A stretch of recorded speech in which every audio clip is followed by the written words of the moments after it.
मेघा को एहसास हो जाएगा कि हो ना हो उसकी बेटी में कुछ तो बदल रहा है। वह जाकर अपने पति को दिखाएगी कि कैसे प्रिया अब पहले की तुलना में कहीं ज्यादा खुश रहने लगी है और जहां पहले वो गुमसुम रहती थी वहीं अब वो डांस भी करती है और बाहर के खाना भी ऑर्डर करती है। वह फौरन शहर छोड़कर चलने के लिए कहेगी लेकिन उसका पति नहीं मानेगा। आद्या मौके को समझती हुई ऐसी बातें करेगी जिससे मेघा इसी शहर में रुकने को मजबूर हो जाएगी। मेघा के घर में घुस जाएगी अनुपमा। उधर अनुपमा के मन में ये बेचैनी बढ़ती जा रही है कि मेघा के घर में उसकी बच्ची हो सकती है।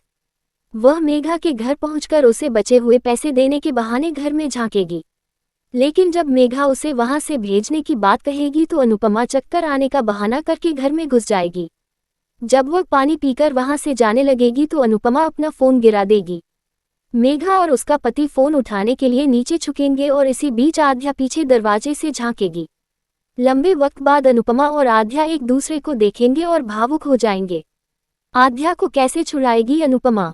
अनुपमा चाहकर भी कुछ नहीं कर पाएगी क्योंकि आद्या उसे चुप रहने का इशारा कर देगी, लेकिन अब वह ये जानती है कि उसकी बेटी इसी घर में रहती है। अनुपमा के दिमाग में अपनी बच्ची का डरा सहमा हुआ चेहरा बस गया है। अब देखना यह है कि वो कैसे आद्या को मेघा के चंगुल से निकालेगी।